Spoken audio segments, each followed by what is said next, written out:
to the church too. And Do you know what the cost looks like to?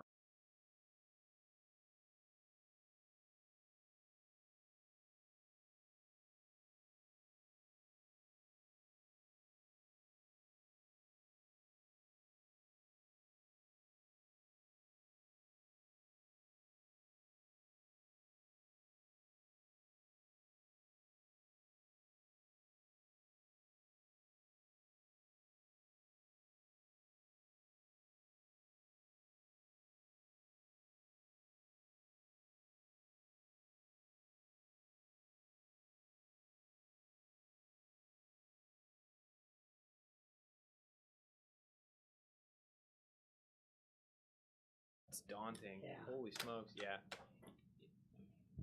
That's it. That's all that's going to exist for you is the historic preservation. There isn't any religious organization grants out there.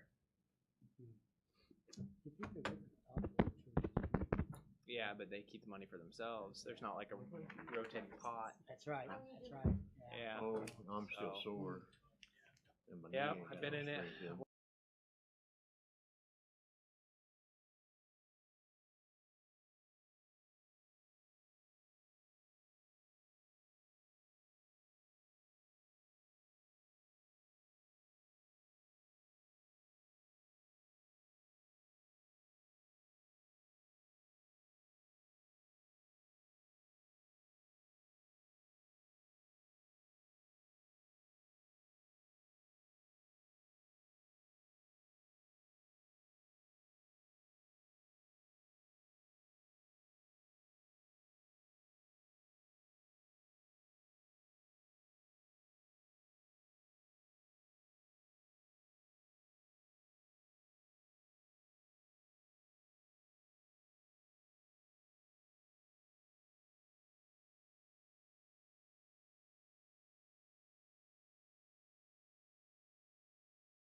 City Council. Madam Clerk, roll call to establish a quorum, please. Mayor Ricky Williams Jr., Present. Alderman Ed Butler, Present. Heidi Wilson, Carolyn Wands, Present. James Bouchard, Present. Mike O'Kane, Here. Bob Iverson, Here. Mike Poore, Present. Rick Streebing, Here. Sherry Pickering, Eve Ludwig, Present. Tricia Teague, Robert Williams, Here.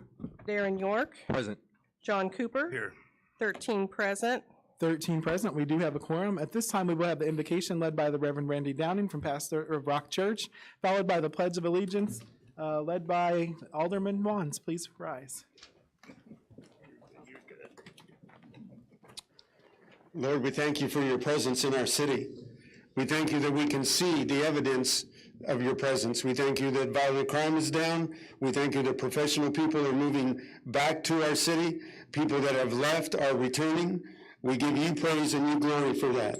We thank you for the collective wisdom and the collective desire to see Danville thrive that's represented around this room. We thank you that your word promises us that you have special plans for our city. For you said, these are the plans I have for you, declares the Lord. Plans to give you a hope in the future, plans for good and not for evil. Lord, we pray that tonight every discussion, every single decision on where money should go would honor you and bring glory to your purposes. Amen. I pledge allegiance to the flag of the United States of America and to the republic for which it stands, one nation, under God, indivisible, with liberty and justice for all.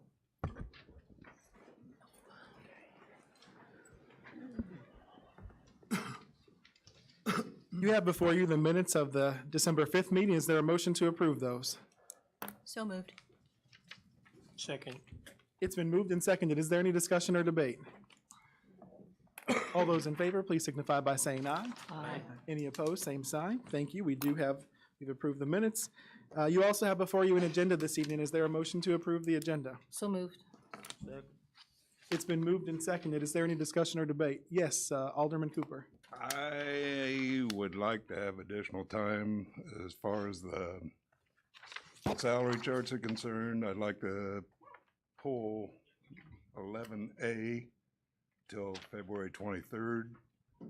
That gives 2 times each in each committee, and about 3 full councils to discuss it. So I'd like to make that motion. It's been moved and seconded. Is there any discussion on removing the budget from the agenda? Is this a normal procedure, or is to have it appear here in this meeting? The normal procedure, yes, is to have it appear together with the same meeting as the tax levy. Yes, sir. Okay. That's the way we've done it since I've been mayor, and we did it for many years that way prior to me becoming mayor as well. But that's not by law. It's not by law. Vice Mayor Teague. I was actually going to say, my understanding is that the levy is by law required to be done tonight because it has to be done by a certain date in December. And then the budget has a requirement, and I'm not sure of what the date is. April 30th. April 30th. So the budget has a requirement to be complete by April 30th, but the levy has a requirement to be done tonight. That's correct. Yeah. Yes, Alderman O'Kane. What about the other areas, the abatements? We can go ahead and do that. That has to be done. That's part of the tax levy, so it would have to be done this evening. Yes, sir. Chairman Poore.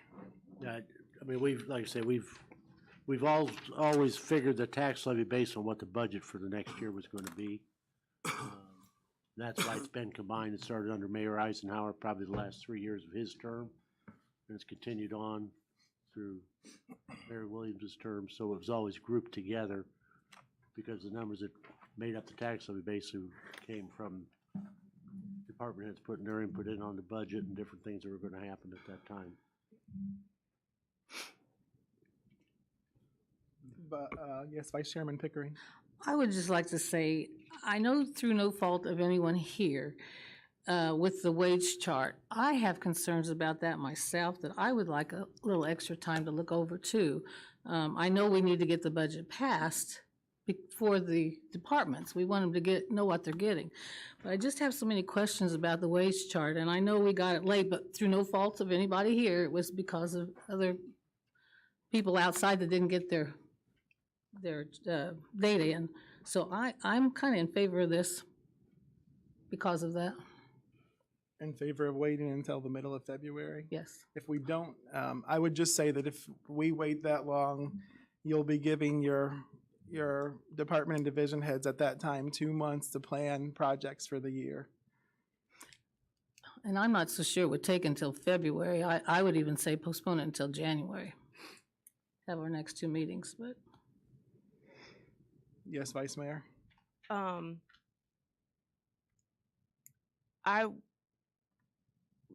When did the department heads finalize their portions of the budget?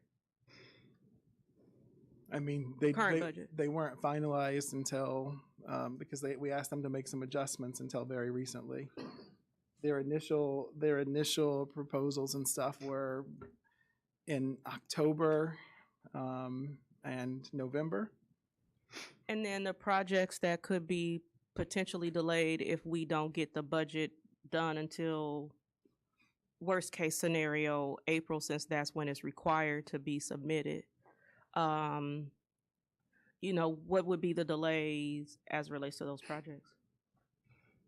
Well, you have to know how much money you have in order to do the various projects that are allocated. And so if they don't know how much funding they have, then they don't know which projects they can do. That means that we can't schedule engineering and things like that so that we can be ready for the projects when the time comes to do them.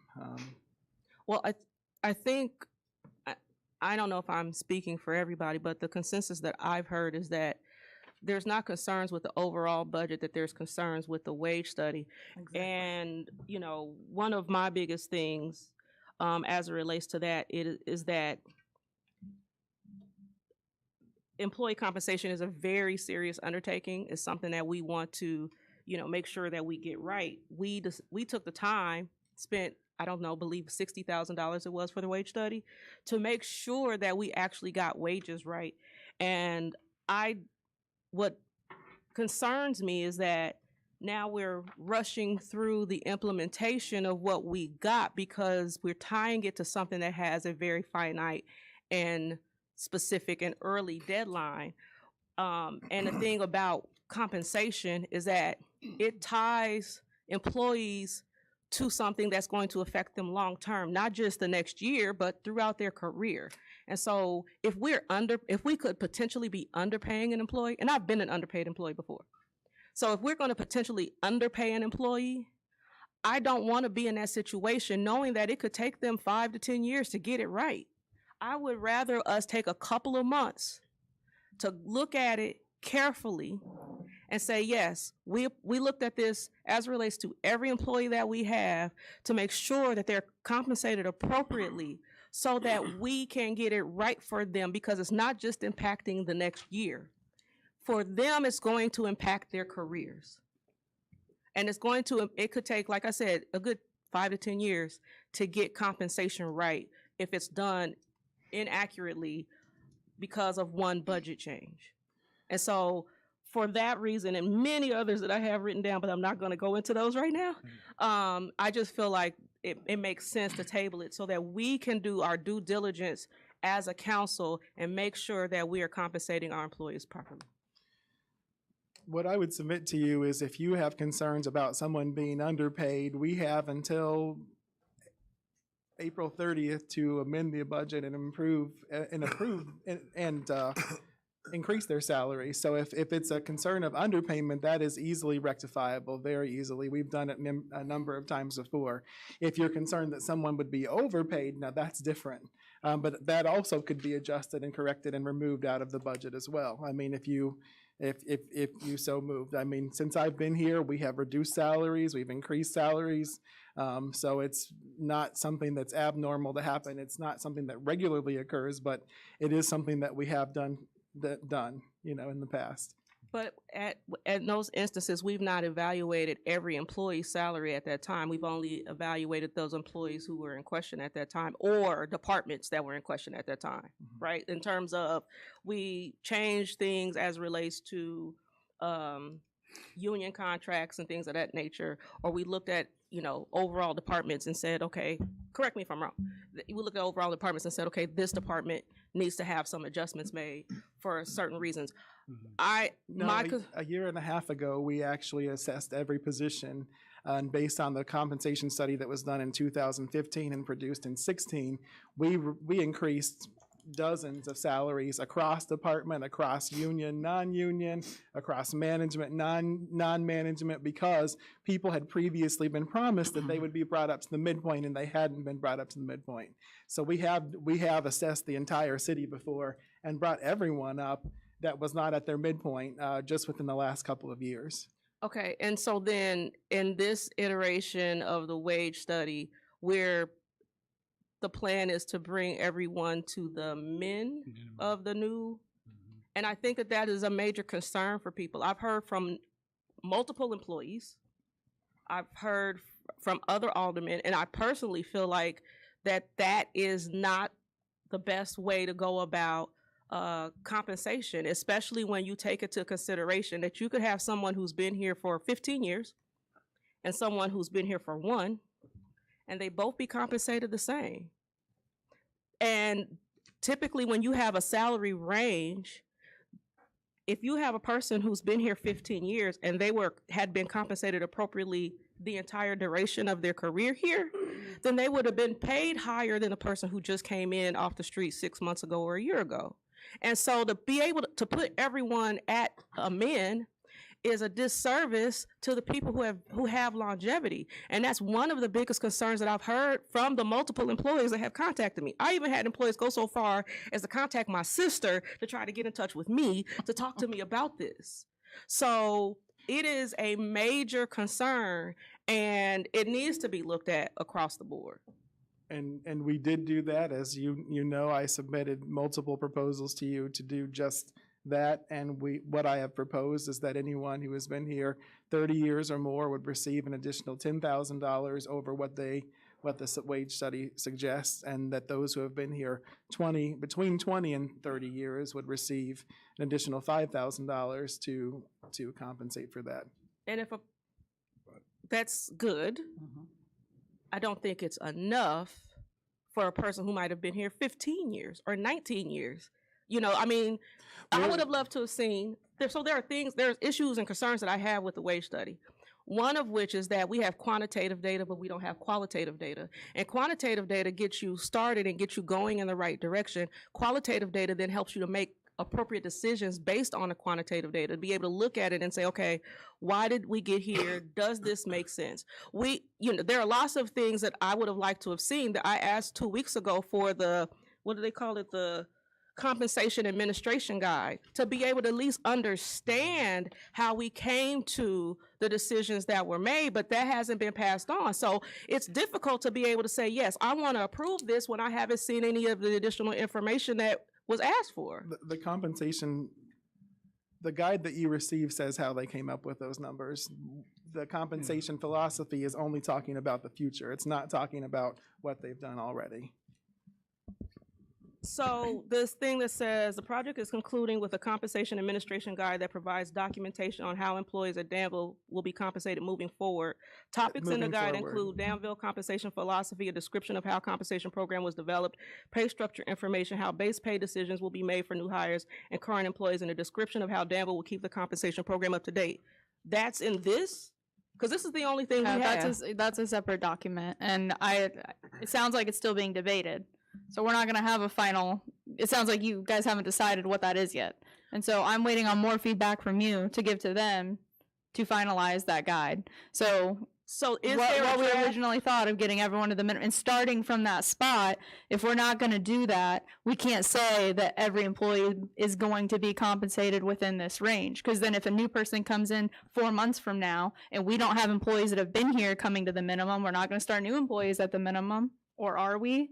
Like, That's still a working document. We need to know where council stands. Okay, well, is there a draft that can be passed on to us? Because this is the first time that I've heard that this document isn't final. When I asked for it on 2 weeks ago, I was under the impression that it was. No, it's not final. Okay, well, my stance on what we should be doing is a multiplier based on years.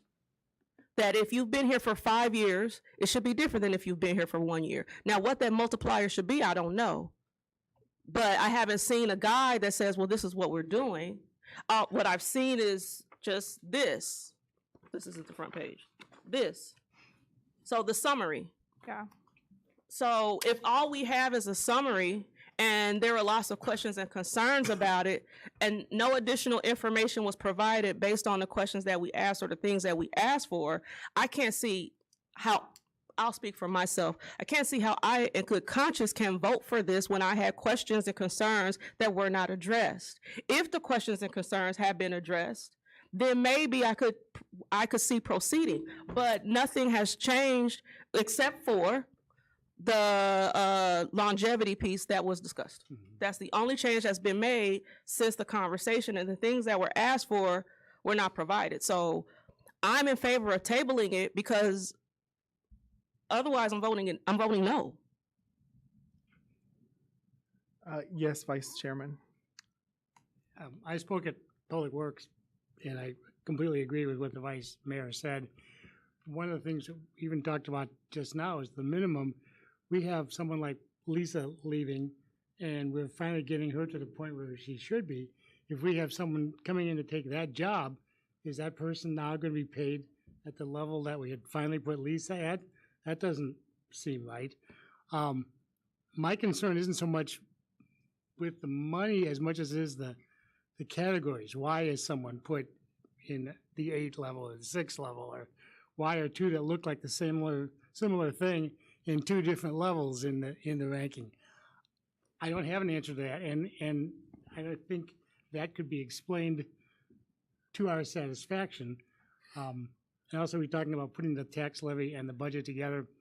The tax levy, as I remember, only funds the police and fire pension in the library. Is that pretty much it? Money comes out of the general fund to subsidize the tax levy too, though. So that's one of the reasons why that's one of the interactions they have. So if we, they interact with one another. But the reason why things were categorized the way they were based on comparing them to the survey results that we got from, or that Hub got from these other companies. They placed them in the categories that other places, the ranges that the other places had those categories. So I think we might disagree with some of that, and I'm like Vice Mayor I've also had city employees contact me about it, and we're trying not to show any favoritism. That's why we didn't want to go into a big study, but their concern is that there actually already was favoritism. So we just need to know. I mean, I don't think it's really against the budget. Yeah. The budget is good, but we just want to know why some of those things were decided upon. They weren't decided upon, literally.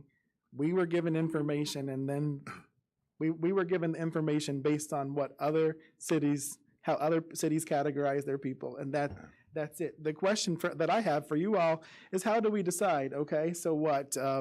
In the past, there were certain employees that were the favored, or they had the ear of the alderman or the ear of the mayor, and so those people got huge raises, while people like our human relations administrator, Sandra Finch, like people like our city clerk, who were completely left behind, because people inserted themselves inside of this Wade study and made decisions based on who they liked or who they were favorites, and then the other people were not compensated appropriately. So what we tried to do was to take ourselves out of the equation to say, look, what are other people doing and what are other places doing, so that we could be fair, because otherwise it does eventually become, I am choosing this person and not choosing that person. And quite frankly, I don't want to see anyone like Administrator Finch or our City Clerk Monson, or any of our employees. I don't care if you're the garbage man, the custodian, if you're the corporation counsel, or anything in between. I want to make sure that people are treated the same. And what I'm concerned about is if we go back and we say, oh, you know, I don't really think that this person should have been slotted there, and I don't think this person should have been slotted there, then how do we come up with something that's fair, that's objective? I can tell you, out of all of my leadership team, they are dedicated and committed, but most of them, nearly every department or division has come to me and said, you know, Mayor, I don't know about this position. This position was only a 5. This position was only a 8. I don't know why they shouldn't have been, weren't they this or why weren't they that? But I agree with the study overall has been their assessment, you know, so there are some individual positions that they've had concerns about. But again, how do you choose? If someone advocates that Vice Chairman Iverson is a 4 and he should be a 6, and we make Vice Chairman Iverson a 6, then what do we do with Vice Chairman Pickering? How are we making sure that we're fair to her? I know you guys are not, you know, employees, but I'm just saying theoretically, how is it that we ensure that we maintain fairness? And also what I want to say is I know some of us are data experts and everything, but how do we submit to know more than what a national company that does this professionally, one of the best in the country, does? I mean, how do we tell them like, oh, you know, we think you should do this or we think you should do that? Like, our team, our comptroller did what was requested of her, was to find out what is the market paying people. We found out what the market is paying people, and we suggesting to you all that that's what we ought to do too, that we ought to make sure that we get them to the minimum because that's fair. We want to make sure that people are treated fairly across the board, whether it be our city engineer or whether it be the custodian, that people are compensated fairly. And how do you choose? I want us to get to a compensation strategy where we do it on merit because, quite frankly, I hate across the board wages. If Alderwoman Wands works her tail off and Alderman Pritchard does not, and they both get a 2% raise, well, how does that incentivize anyone to do well, you know? So I'm going to advocate for us passing the budget. And also, let me tell you this, quite frankly, if we don't get this sorted out, I would not at all be surprised. Now, no one has said this, no one has threatened this, but you hear things if we don't lose some of our best employees because we are, you know, not committed to compensating everyone at a minimum level. Chairman Four. Thank you, Mayor. The budget as set, most of it is set by union contracts, wages, right? A lot of it is. A lot of that. The people that we're debating over are those that are not represented by a union on this budget. No. Because No. we move some of the union people to different categories too. And I've heard from union people. So we've opened the union contract. Yes. We haven't opened the union contracts yet, no. Okay, We are proposing a budget. I'm sure they will come to us and say, hey, you proposed this. okay. But their salaries right now are set by contract. That's correct. And we have to reopen the contracts in order to get them up to whatever we decide. Most of the unions, except for inspections and clerical, are within range. Okay. So I mean, really, it's the department heads and those not represented by a union that are gonna be the biggest changes in compensation. But it's also people like our office manager at DMT who's being paid a pittance. But of course, if this budget is passed, said though, so you just take it and put that 2% in for whatever group and it's set. And then whenever the negotiation comes around, but then we're offering you just 2%. When negotiation comes around, if we have to, I mean, there have been times where we've had to make an adjustment. There have been times, Alderman, where we've said we think it'll be this much and it was less than that. There have been times where we thought it'd be this much and it was more than that. So until we have negotiations, we don't know exactly what those numbers will be. Vice Mayor? So in response to what you said about data, the answer, you know, when you said, well, how do we apply it? Well, that's where qualitative information comes in. That's where you start to look at comparing this job description to that job description. That's what they've already done. No, but can I finish? Thank you. Of course you can.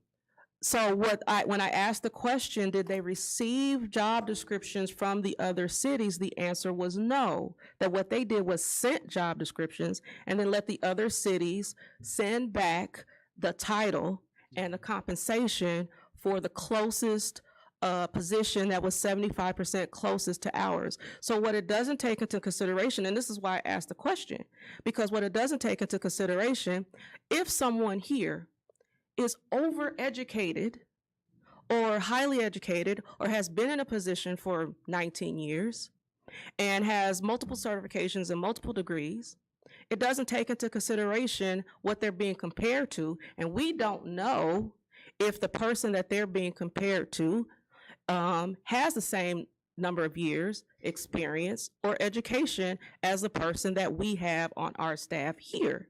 And so looking at just that alone, that's the qualitative data that we don't have. So if they say, for example, and I'm just going to pick a number out of thin air, a person should be paid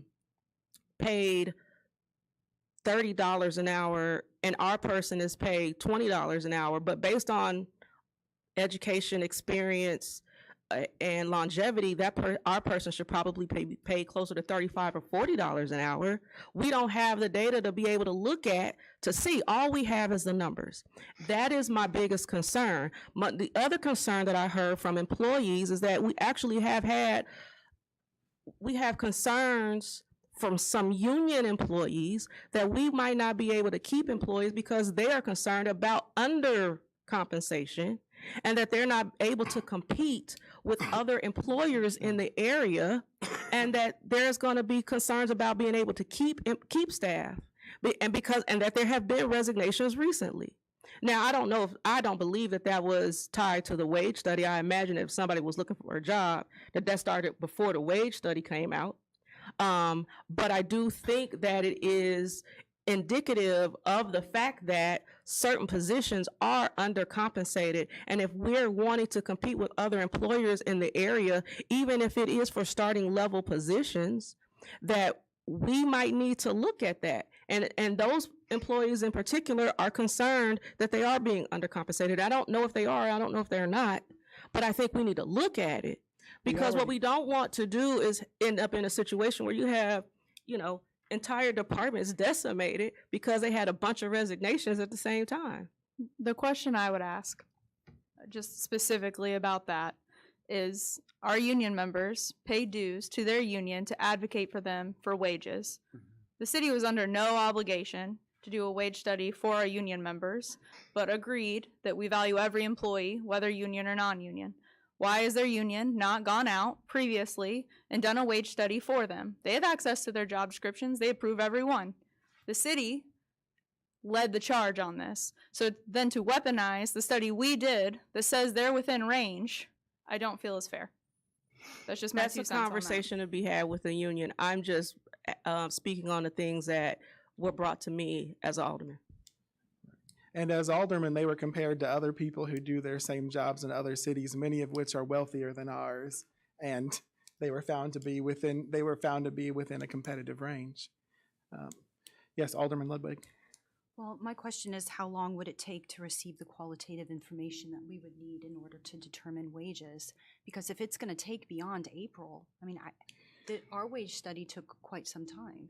The thing is, these entities entities push us past April in order to have that information to make proper decisions, or should we vote on it tonight and then amend it as we go?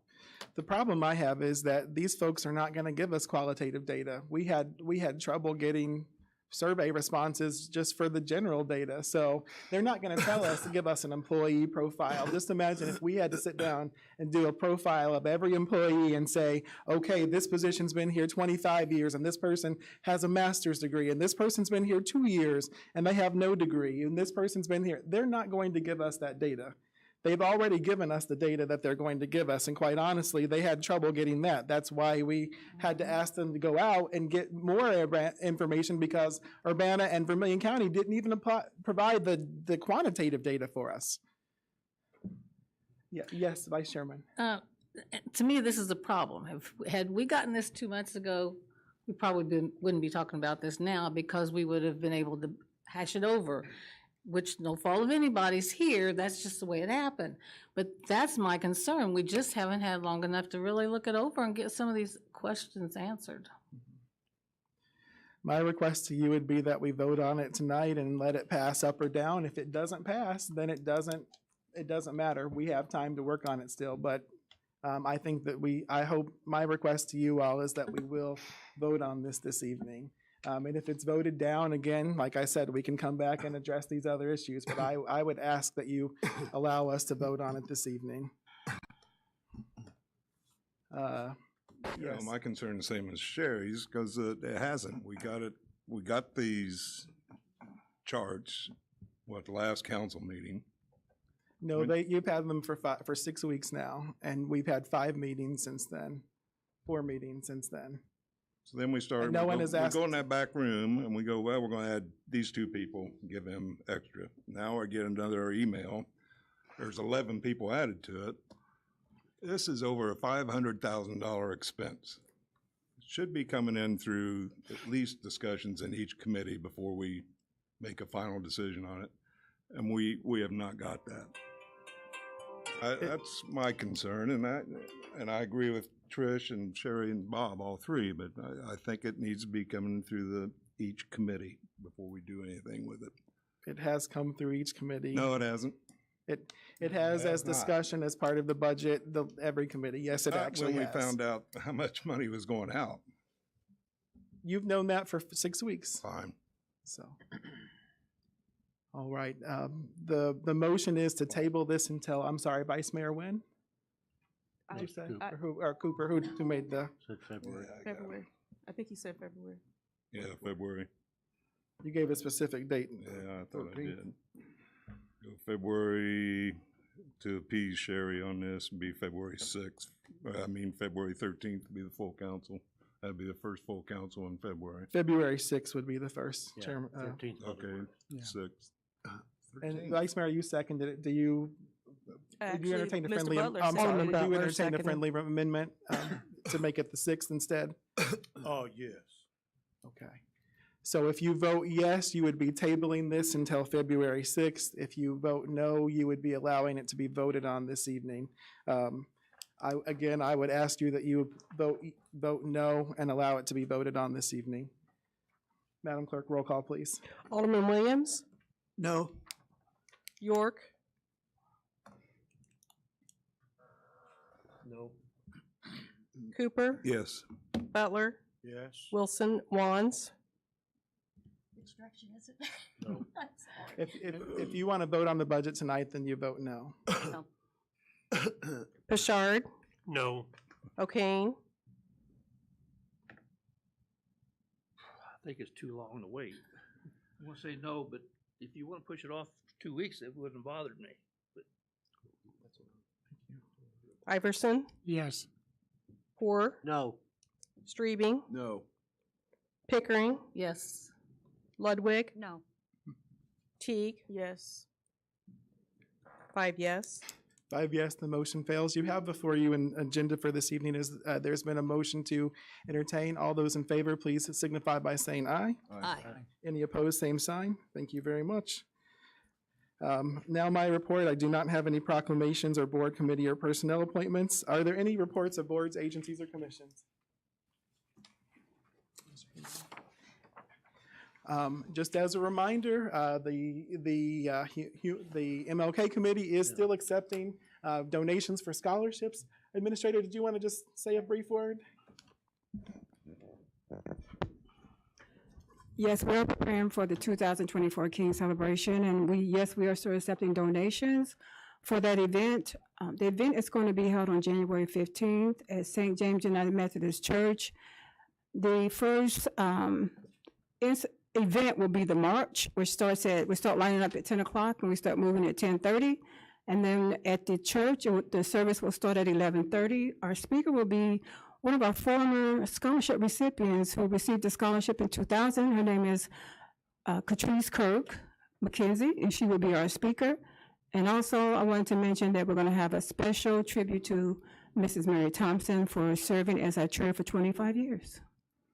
Wonderful. So I hope you all will be there if at all possible. No banquet this year, Chairman. No. Thank you. Items of information, I want to wish everyone a very Merry Christmas and a Happy Holidays. I know that this time of year is joyous for many people. It's also tough for people. So tomorrow, my church is having what's called a Blue Christmas service. For those who may be struggling with loss or anything within the past year or just generally at 6 p.m. and that's 535 South Bowman Avenue. If anyone would like to be there, there will be folks there that will love on you. What's the name of your church? Community Church of God. We're at 535 South Bowman. It's right across off the road from Douglas Park. Thank you. Thank you.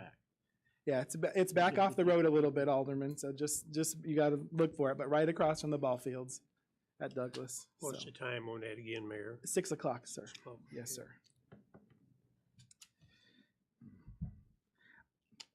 I also want to say that I appreciate everyone who worked so hard for our holiday luncheon that we had with the city with our team members, and thank those of you that came. Tara did an outstanding job and all of her team. We also want to thank our Secret Santa who provided all the wonderful gifts every year. You can't know how much that means to people. It's something that's small, but it makes them feel appreciated and seen. So just thank you guys all for that very much. We appreciate it. That was bad. I didn't get one. You didn't get one this I year. want a half a day off. Yeah, full day off. No calls for you one day, huh? No. So did your husband. Yes. Madam Clerk, that concludes my report. At this time, do we have any petitions, communications, or audience comments? I don't have any cards. Oh, Mr. Thatcher wants to speak? Oh, that's okay, thank you. Greg Thatcher for 28 Oak Street regarding off-street parking and non-operational vehicles. Okay, so I've been here 3 times. I've had to explain this 4 times because I called the mayor. He left me a message, but the city number comes up as potential spam. I think we're all familiar with the 217 potential spam issues, so we don't answer them. So I have continued issues with the parking on street in front of the house in the 428 Oak Street. Still no resolution. I don't understand. I need clarification. Everything in the ordinance says 7 days, 7 days, 7 days, 7 days. We're past 30 some days now without any resolution. So I guess I need to know when I'm killed pulling out of my driveway, who are my heirs to hold responsible. It's absolutely ridiculous that that large of a vehicle can be parked on the street like that, not move, and block people's views. My garbage didn't get picked up the other day. How are we going to sweep the streets? How are we going to snowplow? How are we going to do this? Because every year, we're always blocked in, and then we have to shovel out the driveway because there's vehicles parked on each side of the driveway. Most recently now, they park with the trailer hitch or on the truck parked into the driveway. So rather than confront them, we call the police. What are we to do? I just at the end of my ropes here, and I'm not getting any clarification from anybody on this issue. So I would appreciate it if my alderman would speak up, because apparently they're not listening, and maybe we can get some resolution to this issue. Thank you. Thank you, Mr. Thatcher, if I may. Just so you'll know, Chief Yates has had, first of all, there was a tow tag put on it. Then it was removed once they got their plates up to date because they can lawfully park there. He chalked the vehicle himself personally yesterday or today, and just know that they have been notified. If it's not moved in 7 days, then it will be. However, I'm not sure how they missed your garbage because it is not parked in front of your house. It's parked in front of the other house. They park all in front of the whole stretch. But there are leaves that are there, so it's been there a while. And Chief, chalked it himself, and we will be keeping an eye on it. Yeah, I went by there, and the problem was that it was difficult to tell whether or not they had moved it, and then after they got the registration updated on it, every time they'd move it, it'd start that clock again. I went over there, and there's people can play games with that, and they'll move it and then say we're within the ordinance. And so we took a couple extra steps, today or yesterday, and I understand the situation with it. It's not something that we disregard. We drove down there. I looked at the tires, and it's obvious that that vehicle's been there since at least the last rain. I noticed that the street sweeper's been down there, and it's hit most of the areas except for right there where that truck's at. So I would say that's pretty reasonable to believe that the vehicle's been there. And if they have moved it, it hasn't been gone very far, and it may have come back.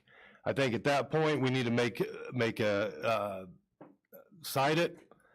We'll put the gentleman as a complainant, as a witness, bring it to city court, let him hear it, and we'll go from there. Because I understand, I wouldn't want someone parking right in front of my house whenever there's possibly an alternative.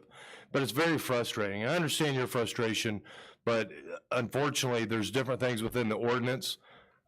We have other ways of determining whether or not it leaves, and it's reasonable the amount of, I don't think the spirit of the ordinance was for someone to move it forward 10 feet and then move it back 10 feet and say, hey, I'm good. So we're aware of that.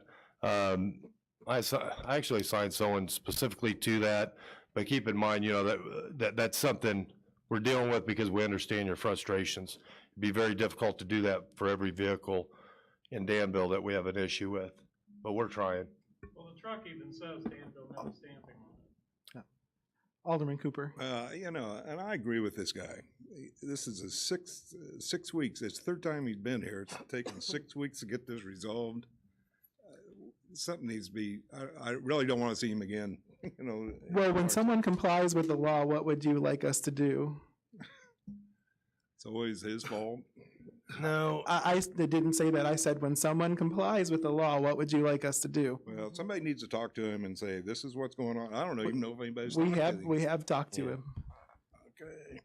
So we're dealing with it outside the box on this, because it does need to be taken care of. So I went there, like I said, I looked at the tires. You can tell if a tire's been there for a little while. Everything's up to, it's all legal on the street. The only violation aspect of it is the argument as to whether or not it's moved. And without having a camera there and arguing it, but we took some additional steps this week to be able to determine that, as well as some other things that I think if I was to say it, it would be detrimental to what we're trying to do, but hopefully it can be resolved. Hopefully it can be resolved by, you know, people just saying, hey, I understand it bothers you, I'll figure out another place to move it, but sometimes that doesn't always work. The yard is so full of garbage, there- they couldn't park anything off the Is there street. any other questions from the alderman? Yes, Mr. Butler. Yes, is there parking on both sides of the streets So, No. or just on one side? Yes, sir. Switch it. Well, could we do an ordinance there to put the signs on the other side of the street, can't park? I mean, do we have that authority or that power to do that? We And could, they'll but have I to park on the other side of the street. we could, but then that you would have the same issue in front of somebody else's house. So we absolutely could though, but it'd create the issue in front of somebody else's house, which we don't want to. We want to resolve the issue for Mr. Thatcher and the rest of the neighbors, so. Yes, Chairman. Greg, is it a box truck or a pickup or what? It's a box. We can't ban box trucks parking on the street? fitness trucks were allowed on the I street. didn't think so either. You'd have to revise your ordinances, but it I didn't think still you park says box, Danville- you can't let, says Danville metal stamping on the truck from when they I bought it. didn't think we allowed business trucks to be parked on the street. I don't believe it's actively being used by Danville Metal Steel. It's a faded, it says it has a company's letters on it, but it's quite faded. I do not believe it's a work truck, or it may have been purchased. I don't know that information, because I believe when you run the registration, it comes back to an individual, not a company. Okay. But I can't tell you that for sure. That was my assumption. I mean, we have a problem with that. You can park pontoon boats on the street. As long as they're hooked to a vehicle or they have tags on them, you can park a box truck in the neighborhood street. You can't park your own camper in your driveway. There's a whole bunch of issues we need to probably look at on regards to this. Parking. Yeah. Thank You got you. the guy by Garfield School parks his food trucks all up and down the sidewalks and in Garfield's lot and everything. That's a sidewalk. So, yeah. Madam Clerk, do we have any other? No, we do not, Mayor. Is there anyone else who wishes to address the council this evening? Seeing none, I would entertain, if there be no concern, I would entertain a motion to take number 8 and 9 together, and a motion to do so. Except, item 8 is accepting and placing on file the annual report of the Board of Trustees Policeman's Pension Fund for fiscal year 2022-23, and item 9 is accepting and placing on file the annual report of the Board of Trustees Fireman's Pension Fund for fiscal year 22-23. Is there a motion to approve? I'll make the motion. Second. It's been moved and seconded. Is there any discussion or debate? Seeing none, Madam Clerk, since this is on file, we can do a voice vote, correct? Usually, last year I noticed we did do a roll call vote. If the normal procedure is to do voice vote, then I will move forward that way. All those in favor, please signify by saying aye. Aye. Any opposed, same sign. Thank you. The motion carries. Item 10 is a tax levy in Downtown Danville, Inc. budget. If there be no objection, since these are all for the tax levy only, I would entertain a motion to take items 10A through G together. Item 10A is an ordinance approving the 2023 tax levy. Item B is an ordinance abating part of the 2023 tax levy Infrastructure Development and Improvement Program Series 2019. Item C is an ordinance abating part of the 2023 tax levy Capital Improvements Fund Series 2019. Item D is an ordinance abating part of the 2023 tax levy Community Reinvestment Fund Series 2019. Item E is an ordinance establishing the budget for the City of Danville, Illinois Special Service Area Number 1 for the fiscal year beginning January 1st, 2024 and ending December 31st, 2024. Item F is an ordinance approving tax levy and assessment of taxes for Special Service Area Number 1. And item G is an ordinance approving tax levy and extending a special tax within Special Service Area Number 2 expanded. Is there a motion to approve the tax levy? So moved. Second. It's been moved and seconded. Is there any discussion or debate on items 10A through G? Seeing none, roll call vote, please. Alderman York, Yes. Cooper, Yes. Butler, Yes. Wilson, Wands, Yes. Bouchard, Yes. O'Kane, Yes. Iverson, Yes. Poor, Yes. Streebing, Yes. Pickering, Yes. Ludwig, Yes. Teague, Yes. Williams, Yes. York, Cooper, Again, yes. 13 yes. Did it again. Take 14. 15 yes. 14 votes, Pete. Do that the next time, Thir- Mayor. thir- 11A. 13 yes, the motion carries. Item 11A is an ordinance approving the budget for fiscal year 2024, 2025. Is there a motion to approve? So moved. Second. It's been moved and seconded. Is there any further discussion or debate on this item? Seeing none, roll call vote, please. Alderman Cooper, No. Butler, No. Wilson, Wands, Yes. Bouchard, Yes. O'Kane, Yes. Iverson, Since we're not going to delay it, there's too much in the budget that I like. And if we can get enough votes, we can go back and change some of the salary things later on. But I think there's too much good in the budget to hold it hostage at this point, so yes. thank you. Poor, Yes. Streebing, Yes. Pickering, And I agree with Alderman Iverson. Yes. Ludwig, Yes. Teague, No. Williams, Yes. York, I also agree with Alderman Iverson and Alderman Pickering. Yes.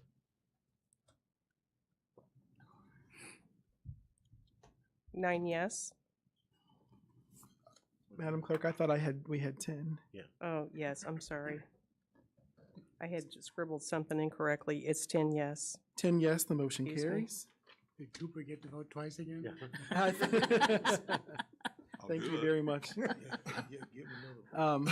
Item 12, if there be no objection, because they go together. I would entertain a motion to approve zoning petition 12A, an ordinance amending the zoning ordinance for petitioner Casey Jones, special use permit number 259 at 209 Avenue C, as well as 12B, an ordinance amending the zoning ordinance and accompanying map hereto for petitioner Casey Jones for property 209 Avenue C, zoning petition number 293. Is there a motion to? I will make that motion. Is there a second? Second. It's been made and seconded. I know that some of you all have mentioned this to me, but it makes me really proud to see we've lost a lot of dance studios in our community. I know Tierra Brown opened one within the last couple of years. This will be the second one opening within the last couple of years, and given how many we've lost, I'm really thankful that you're willing to make this investment in our young people, and especially in the location. We've got a beautiful park in the Heights and a tiny park in the Heights. But there aren't many other public recreational opportunities right out in that area. So I know Chairman Streebing is especially proud to have you, as well as Alderwoman Wands in Ward 2. Any discussion or debate on items 12A and B? The petitioner is here if you do have any questions. Seeing none, roll call vote, please. Alderman Butler? Yes. Wilson, Wands? Yes. Bouchard? Yes. O'Kane? Yes. Iverson? Yes. Hoare? Yes. Streebing? Yes. Pickering? Yes. Ludwig? Yes. Teague? Yes. Williams? Yes. York? Yes. Cooper? Yes. 13 yes. 13 yes, the motion carries. Item 12C is an ordinance amending Danville City Code, Chapter 150, the zoning code for zoning petition number 294. Is there a motion to approve? So moved. Second. It's been moved and seconded. Is there any discussion or debate on item 12C? What would it take to put a stipulation of distance from residential properties? You would simply need to make an amendment, make a motion for an amendment, and if it's seconded and carries, then it would pass. I don't have it. I'd asked for that before, and it looked like everything got struck out on it. I have no good. I'm sure, like you guys, I had no good definition. But to me, I don't want anything. If it would be passed, I wouldn't want anything next to somebody's residence. And there's no way of stopping it by striking out what we have. So I don't know if 300, 400, 500 feet would be enough or not. What I would say is that, you control where they're located by whether or not you approve the special use permit. So if it's too close to a residence, in your opinion, you could vote against it. Administrator Cronk? Yeah, I'll just add to the mayor's end. I did look at that, Alderman O'Kane, and all the B2 and B3 corridors or zoning districts. If you go 100 or 200 feet, that strikes out the availability to place them in any of the B2 or B3 zoning districts. They all abut R2, R3 residential zoning districts, so it depletes the purpose of the ordinance. Alderman Cooper. But it is a special use. Right. I mean, like the mayor said, we're in charge of that. If you don't want it in a neighborhood, we're not going to put it in a neighborhood. I know we won't, but that's what confuses me. 2 years or 3 years from now, though.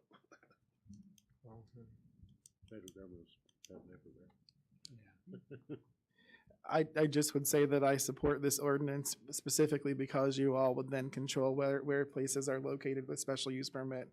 And also, I'm going to be very honest, I don't want to lose further business to another community, especially when it's literally 1 minute over the bridge. And if you all believe that it causes problems, we will still have to deal with any of those problems without any of the resources to do so. And I would rather not lose the money to another community, especially when we are making such good headway on our pension payments, and that money from that source is going directly to our additional pension payments.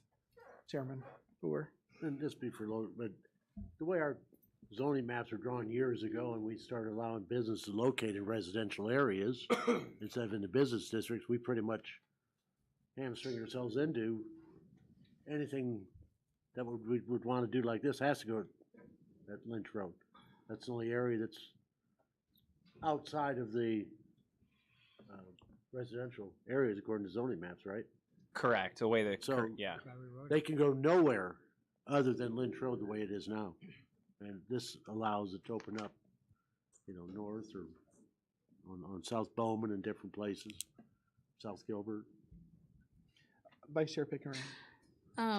I have talked to several of my constituents, and I say 90% of them are against this. They just don't want it any closer in town to the neighborhood, so I will be voting no for this. Alderman Cooper. Well, in regards to what you just said, how many, or Logan, I guess, would answer this, how many's been brought up on that Lynch area already? I mean, hadn't there been a couple that's been refused? Yeah, so in all, even the approved ones, it's been 4 total. And 2 have been denied either been by the denied. committee or by the council. Right, and I went to that one zoning committee, and it's obvious they're not gonna allow another one over there on Lynch. I mean, that's, I don't know why, I'm not gonna say yes or no to that, but they're not going to, so this is same reason the mayor has, it's a revenue issue, but I really think this council or anybody on this council is responsible enough not to put it in a neighborhood. And so I'll be supporting it. All right, Alderman Butler. Yes, you already know how I feel about it. I'm just trying to figure out. Alderman, can you please lower your mic a bit? Thank you, sir. I'm just trying to figure out, that so we keep bringing up, about a minute across the bridge, comparing us to that cannabis recreational. And I'm trying to figure out the difference between the one we have here that don't have a lounge, but they're in Georgetown, they have a lounge, they smoke it, and then they gotta stay in the building, what's it, an hour or two before they can get on the highway. I think the council said that the police standing there to make sure that they're sitting so that the stuff, I guess, can just kind of wear off. So what is the difference between the ones that we have out there now, and then we're gonna try to get another one out there that's not comparable to the one in Westville or Tilton? I mean, it's just as dangerous for someone to buy it out here, drive on down the street there and kind of get the little puff on, and then start driving. That to me is dangerous. And to the fact that, yes, it's clean stuff, and people not getting the same high, if they buy it out there, and then they try to find someone in town to take and, and put some more stuff in that stuff to get the same high. I just can't see me as a city official to add to that problem that we already have within our community. As far as drugs, I mean, the paper said, it's pot, so we call it marijuana. Yeah, and the stuff is just all the same. I mean, it's just destroying cities and towns and countries. There are people smoking that mess and just messing up the brain cells. Yeah, that's why we have so much trouble now with our young kids. Just smoking that stuff. And those of you that don't have no grandkids, maybe you don't care. But I care because I sit in those kids every day. Yeah, so it's all about money. And that's all it is, about money.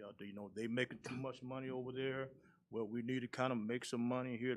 Let's do everything we can to, get a cannabis place here there so we can kind of catch up with the one in Tilton. I mean, that's our only motive. I mean, I don't understand. Mr. Butler, I know I've explained many times that that's not my only motive, but maybe you don't accept the other reasons that I've given. As you mentioned earlier, we talked about the safety. If a person of any age is going to smoke marijuana, I would much rather they have something that we know that is clean and not laced with fentanyl or something else, so we don't see our young people die as we've been doing. So that is, especially having dealt with my cousin who killed her heart from drug use and then died. I personally that's one of the reasons that I value, the most important reasons for I value it is because I don't want people to die unnecessarily.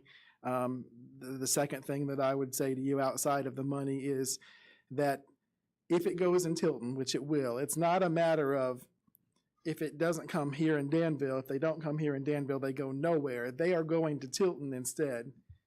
Tilton is closer to most of Danville than Lynch Road is.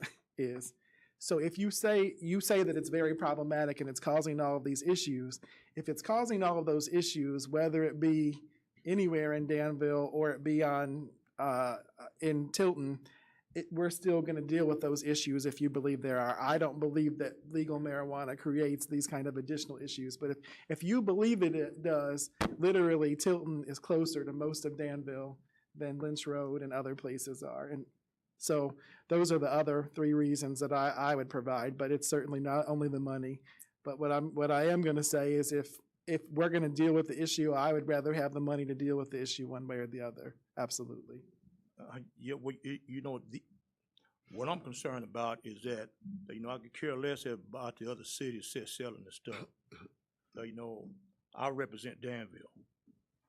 And then if you don't have no concern about, people going out there and buy the stuff, and like I say, stop on the side of the road, take a puff, because I've seen it happen when I had a place there behind my house, and then the people would go down about 2 blocks, and they just puff on that stuff there, and, these adults, and puff on the stuff, and away they go. It becomes addictive. It becomes a habit.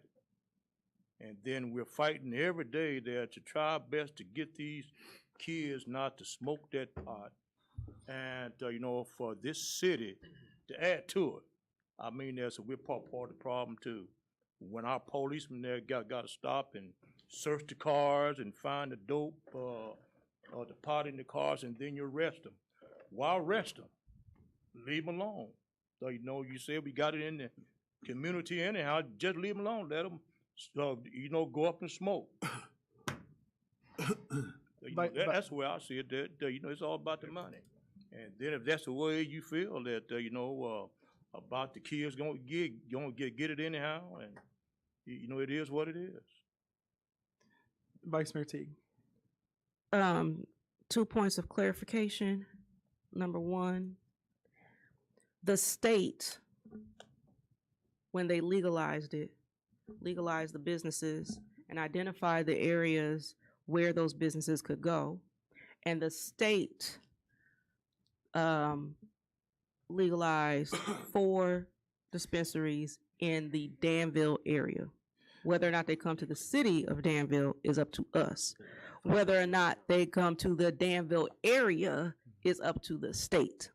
So the 4 that have been before us, we accepted 2, we rejected 2, and one of the ones that was rejected stayed in the Danville area because it's the only place they can go, and they decided to go across the bridge. I would have gone across the bridge too, because they were told they could not be here. We rejected them. So at the end of the day, I understand where you're coming from, Alderman Butler, but we're not trying to keep up with Tilton. We're trying to respond to what the state has already decided for our area and whether or not they come here or not. And at the end of the day, because the state decided that there will be multiple dispensaries here, we get to decide whether or not we're going to take the tax dollars from those dispensaries and apply that tax dollars to the problem that we're going to have regardless. So that's my one point of clarification. My second point of clarification is that the other thing that you mentioned was concerning, people in the neighborhood doing different things in the neighborhood. What people do illegally, and this happened in my neighborhood too, what people do illegally has nothing whatsoever to do with legal business. Once upon a time, people used to sell liquor illegally. They still drank anyway. And that's what's happening here. You have people doing things illegally that we see in our neighborhoods that also provides opportunities for other substances to be included. that has nothing whatsoever to do with what happens in a legal and highly regulated business. Because in a legal and highly regulated business, the state police has to come in, they have to have licenses, they pay thousands of dollars annually for those licenses. They want to make sure they keep those licenses, just like people do with legal alcohol sales. They have certain things that they have to do and keep up with to keep their legal liquor licenses. The same thing happens with cannabis. So I don't want us to equate the illegal drug market, as bad as it is, with what happens in a very regulated industry where for every instance of something bad, there are thousands of dollars of fines, which means people avoid those because it costs them thousands of dollars for every single instance of something bad happening. They don't do the same types of things that you see happening on the street. The street issue has to be dealt with through the justice system, has nothing whatsoever to do with what we decide as relates to this business and what the state has already decided. And if we have an issue with the fact that multiple dispensaries are coming to our area, that's an issue that we need to take to the state legislature. But unfortunately, this is the hand we have right now. Thank you, Vice Mayor. Yes, Vice so- Chairman. What the Vice Mayor says is so true that we don't have to deal. What happens illegally shouldn't be whether we should decide on a legal, legitimate business. What I think we're missing in this is that these places are not ones that are buying, they're not buying nickel bags of marijuana and haven't gotten in the parking lot and roll them. You're talking medicinal things for people who have pain management and need these prescribed by doctors and other healthcare providers as an alternative method. And it may not work for any person, but it's another option. So we're talking medicinal. I know they don't have a medicinal law that the state plays with, but most of what they're selling out there is for people who need it for some sort of pain management. Chairman Poor. And as Vice Mayor Teague says, I mean, they're highly regulated. You show a driver's license when you go in. You can't buy anything off the shelf. You have to order it online. You're checked out. You're paid 33% sales tax. Most of the drugs you're talking about are bought from the drug pusher, low quality stuff that they lace with other things, get an additional high. I mean, it's so regulated. I mean, yes, the tax dollar. I mean, but the key is, I mean, when the laws were first passed, they said, oh my gosh, we're going to drive the drug dealers out of business. No, you're not. Their business is busier because they don't have to charge you sales tax. So their product's cheaper. And the kids aren't getting this good quality stuff from the drug dealer, the safe stuff. Mommy and daddy and grandpa and grandma aren't going to give them their stuff because they pay too much money for it. I mean, and unfortunately, there was only a few medicinal licenses given. There's no more available in the state.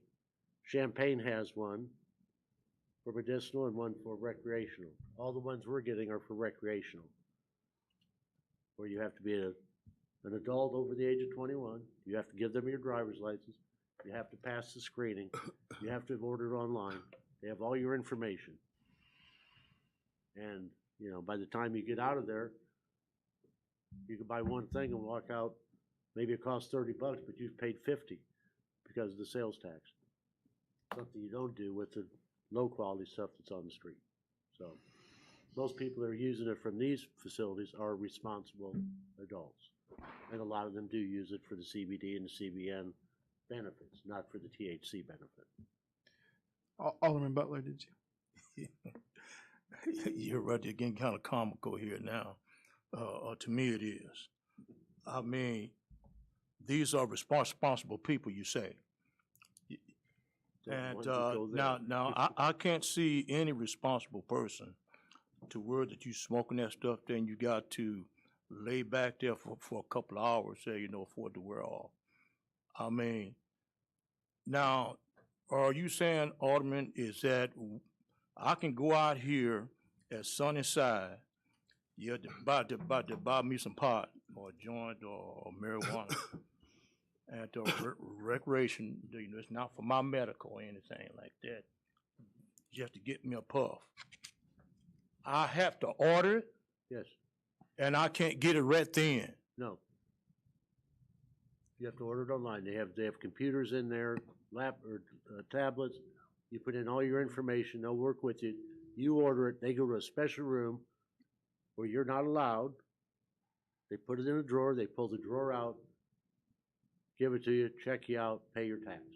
And not all of it has THC in it. THC is a part of marijuana that makes you high. The CBD and the CBN do not. Yes, so they don't actually give you the, What? No, you can get THC there, but you don't have to. You can get CBD and CBN, which doesn't have the THC. You have what he just described. From my understanding, I haven't been except for the grand opening. You go to a kiosk, and you put in your order and stuff online. Then they do everything. You can download their app. I have it on my phone. You can download the app to shop, and then they pay for it, and then. and so the difference between Sunnyside and the one that's over across the bridge is that they can't smoke it here. Right. Or buy it here and then go on the street. Our ordinance prohibits But you the can smoking smoke lounge. it there. Our ordinance prohibits the smoking lounge, which Tilton's did not. But they can get the stuff, yeah, I'm trying to understand you, man. I mean, you can't go in there and get the stuff. Just what you're saying. Unless you've ordered it. Yeah, okay, now, all right, okay, now we're going somewhere. Okay, now you done ordered it. They got it for you, go in and pick it up. After you go through to give them your driver's license, fill out all the paperwork, pay for it, yes. Okay, and then you get the stuff, you go to your car. Where they have armed security. And then you go on down the street there and you take your puff too, and then away we go. If that's your desire. You can do that at the Tilton dispensary too. I mean, you don't have to stay there and smoke. However, it is illegal to drive under the influence. Right. So. Oh, you're right. It is there, but out here.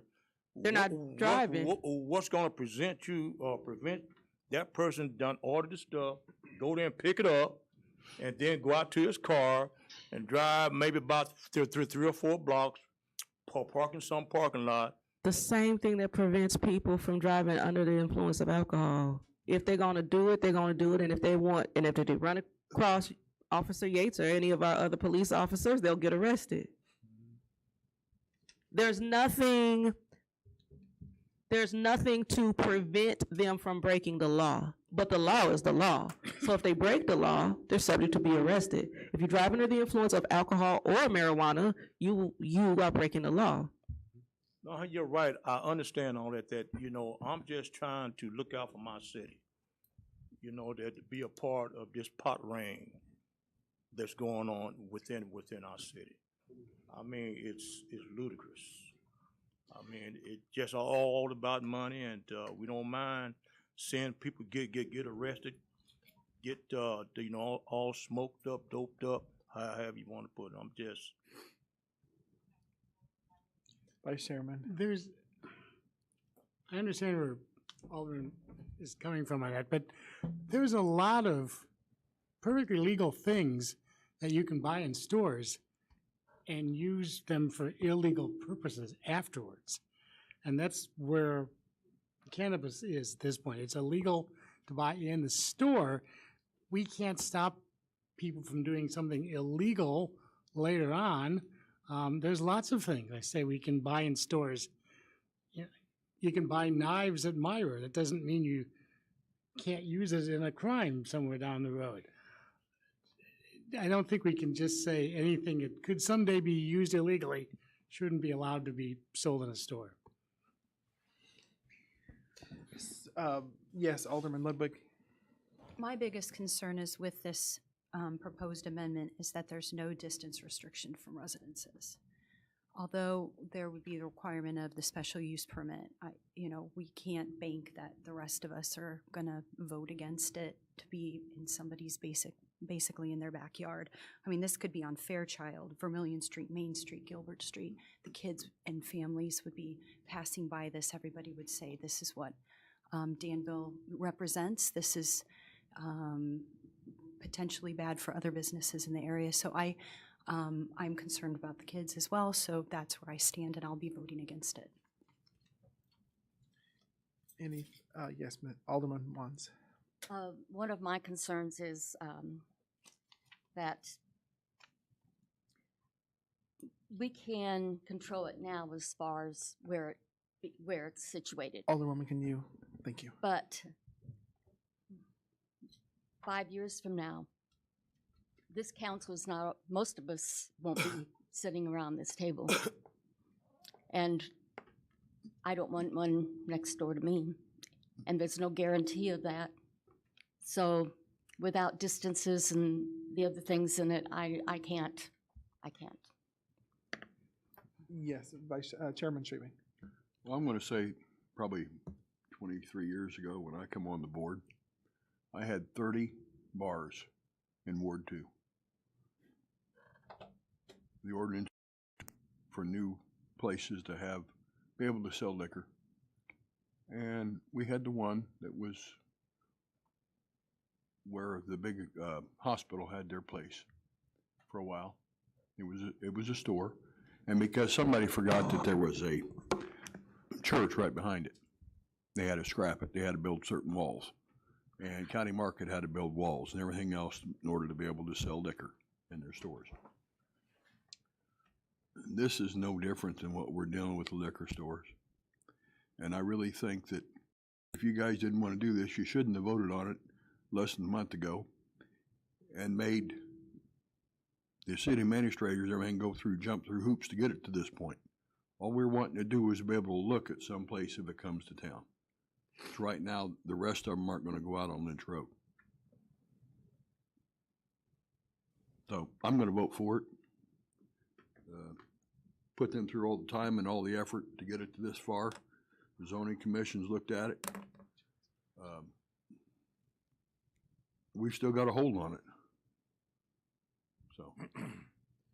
I just want to add to something that Chairman Streaming just said, which is the cannabis business establishments recently got licensed, which means that they are in the process now of trying to establish where those businesses are going to go. There is minimal, I'm not going to say not any, but there's minimal likelihood that they would be trying to change locations in 4 to 5 years. So the only thing that would make us change this or make a change necessary in 4 years, 5 years, 10 years is legislation at the state level. Because the decision has already been made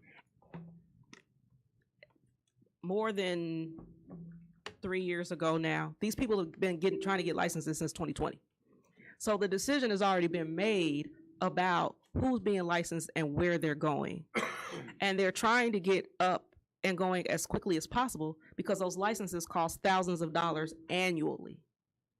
So there is a need for them to get going because they're spending out of pocket significant dollars with no return on investment if they haven't actually built anything yet. And that license, you're talking about, I believe it's $10,000 annually, maybe more than that. So there's not going to be more dispensaries coming in the future, not unless there's legislation. If that legislation does come up, and it hasn't come up in the last couple of sessions, we would have the opportunity to talk to our representative and our senator about what we want for Danville and what we don't want for Danville. That is when we need to be able to voice our opinion and actually have some action happen on behalf of the city of Danville. But once it happens at the state level, we are pretty much powerless with in terms of what's coming to our area all we really have power over is what happens within city limits, which means it will be right outside of city limits, wherever it is, because we know that the population density is in the city limits. Yes, Alderman Butler. But Vice Mayor, don't we still have the power to say what we want in our city? I mean, isn't that what we just done? That's what I was saying. Yes, you have the power to say. Right. You have the power to say what happens in city limits, but not the area of Danville. Right. That's what I'm trying to say there. So while we worry about how we can get about 10 or 15 we won't. There's no law. I'm just hypothetically saying. The governor could tell us that, hey, here it is, says that you can have about 4 or 5 of them. It's still up to this council to say, no, we don't want them. Send them somewhere else. It would still be in Danville area if they decided it would be Danville area, but right now there's only 4. You're right. It would be in Danville area if we set it to the fact that, it could be, 2 blocks from a house. We have that control. Our control is a special use permit. No. He just wrote up a thing to where that instead of it being a mile to a half a mile, I think, isn't it? Didn't he just do that? Because right now, the only place they can locate is Lynch Road. And this gives them the opportunity to locate South Danville, East Danville, West Danville on main thoroughfares. And unfortunately, the way our zoning maps were drawn, every place other than Lynch Road is in a zoning, or is in a residential area. All business locations border a residential area.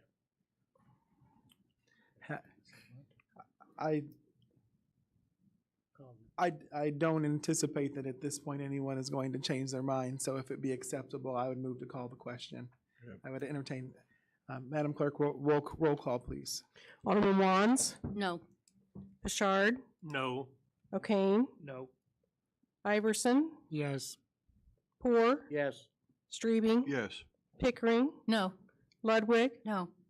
Teague? Yes. Williams? No. York? Yes. Doesn't matter. Did you say yes? Yes. Yeah. Thank you. Cooper? Yes. Butler? No. Wilson? Not here. 6 yes. 6 yes, the motion fails.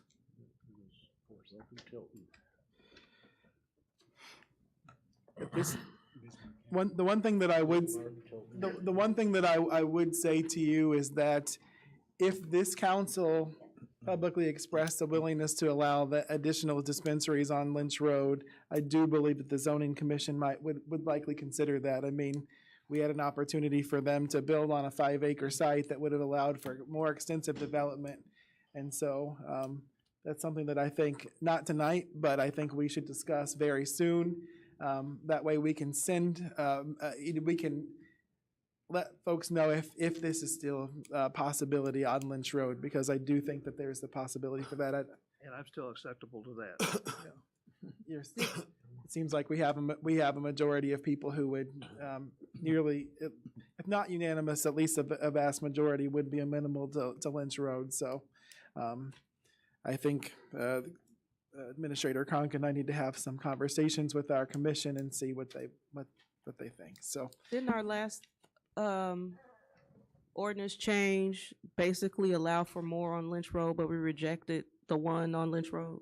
Yes. We did and they did. They did. The last one. So Alderwoman, we rejected one. Then another one came through that they rejected. But was the one that at the time that we rejected the one, was there not an ordinance change at the same time to allow for multiple on Lynch Road? There was. So we've already voted on Lynch Road. I think some folks have changed their mind since then. I know of at least 3 or 4 who have. So that's why I wanted to kind of revisit the issue. So, but your point is, thank you. At this time, we have item, I don't think I've ever called, even as an alderman or as the mayor, called payrolls this late in the meeting before, Alderman Butler. At this time, I would entertain a motion to approve the payrolls of December 8th and 15th of 2023. So moved. Second. It's been moved and seconded. Any discussion or debate? Madam Clerk, roll call, please. Alderman Pashard, Yes. O'Kane, Yes. Iverson. Yes. Poor, Yes. Streebing. Yes. Pickering. Yes. Ludwig. Yes. Teague. Yes. Williams. Yes. York. Yes. Cooper. Yes. Butler. Yes. Wands. Yes. 13 yes. 13 yes, the motion carries. You also have before you the vouchers payable. You have December 14th, you have regular runs of December 12th and 19th, 2023, as well as special runs of December 7th and 14th of 2023. Is there a motion to approve those? So moved. Second. It's been moved and seconded. Any discussion or debate? All those roll call, Madam Clerk. Alderman O'Kane. Yeah. Iverson. Yes. Iverson. Yes. Poor, Yes. Streebing. Yes. Pickering. Yes. Ludwig. Yes. Teague. Yes. Williams. Yes. York. Yes. Cooper. Yes. Butler. Yes. Wilson. Wands. Yes. Bashard. Yes. 13 yes. 13 yes, the motion carries. At this time, we will receive our Public Works Committee report. Chairman Poor. Thank you, Mayor. If there's no objection, I'd like to take items A through H together. They were discussed extensively at the Public Works meeting. And I would move to dispense the reading and ask for a second on items A, resolution to award bid for tires for DMT buses. B, a resolution to approve the purchase of Parks dump truck. C, a resolution for the application to EPA Water Pollution Control Loan Program. D, a resolution approving a professional service agreement for pavement management. E, a resolution approving amendment of agreement for engineering services for realignment and improvements to West Williams. F, a authorizing execution of memorandum of understanding for the solar development on the H&L landfill. G, a resolution amending the contract for bid 7/20/23 overlay. And H, a resolution authorizing payment of emergency sewer repairs at 72nd. I will second. It's been moved and seconded. Is there any discussion or debate on items 15A through H? Seeing none, roll call vote, please. Alderman Iverson. Yes. Poor, Yes. Streebing. Yes. Pickering. Yes. Ludwig. Yes. Teague. Yes. Williams. Yes. York. Yes. Cooper. Yes. Butler. Yes. Wilson. Wands. Yes. Bashard. Yes. O'Kane. Yes. 13 yes. 13 yes, the motion carries. That was the quickest we've ever gone through Public Works, part of the full city council. Any items of information? Public Works would just like to tell everybody have a happy and safe holiday season. Mayor, that concludes our report. Thank you, Chairman. At this time, we will receive our Public Services Committee report. Chairman Streaming. Hello. 16A, we have a resolution approving intergovernmental agreement reciprocal reporting of criminal offenses committed by students. I'll make the motion to approve and dispense with the reading and ask for your approval. I'll need a second, please. Second. Is there any questions on this resolution? Yeah, what are we doing here? Chief, you want to talk to us? It was actually, excuse me. Usually that's, goes along with the IGA for the SRO, MOU. And it was left off there, my error, and so I added it, we added it to this one. So essentially it's statutory. It's based off statutes as far as reporting crimes involving, juveniles with our SROs and the agreement with the school. So, my bad.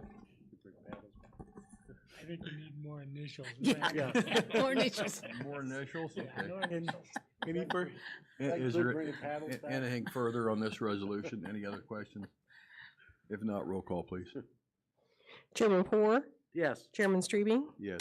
Alderman Pickering. Yes. Ludwig. Yes. Teague. Yes. Williams. Yes. York. Yes. Cooper. Yes. Butler. Yes. Wilson. Wands. Yes. Bashard. Yes. O'Kane. Yes. Iverson. Yes. 13 yes. 13 yes, the motion carries. Thank you. Items of information. Looks like we won't be meeting next week. I know that you're sad. I am sad. We will meet here at City Hall at 6 p.m., I believe, on January 2nd, 2024. We're gonna swap dates to 2024. Are we? Okay. Oh, that, Yeah, yeah. we should all do Yeah, that. I mess up a Just lot. for December. Yeah, I mess up a lot. And I would like to thank the comptroller for the budget this evening, for all your hard work. I'd like to thank you for everything that you've done. Yes. immense amount of work, believe me. So, thank you. And I second that. Thank you, Alderman. It just started, sir. This time, are there any items of information for the good of the cause? You'll be glad to know we do not have need of closed session this evening. At this time, I will entertain a motion to adjourn. I got one thing. So We Oh, got, sorry, Chairman. we got something on our, dais tonight. Oh, gosh. We've got a, special thing on December 21st, Brighton and Christmas stroll. Starting at Genealogical and Historical Society. On my glasses. You wanna hit that before we forget? West Downtown is sponsoring Brighten the Night Christmas Stroll on December 21st, the longest night of the year. We're going to try to brighten it up a little bit from 6 to 8. It costs nothing. It starts at the Genealogical Society where you'll pick up your maps and it would direct you to the areas that are involved. There will be refreshments at the Genealogical Society and a warming center for those of you who get cold. And we'd invite everyone within this voice to come. You might get wet, but I don't think you're gonna be cold. I think it's supposed to be nice. Also want to thank Pastor Randy Downing and the Rock Church for the wonderful gifts. You always think of us and give us things which will help our minds and our spirits, so we appreciate that very much. Okay, now I would entertain a motion to adjourn. So moved. Second. It's been moved and seconded. All those in favor, please signify by saying aye. Aye. We are adjourned. Merry Christmas. Merry Christmas. Yes, Merry Christmas.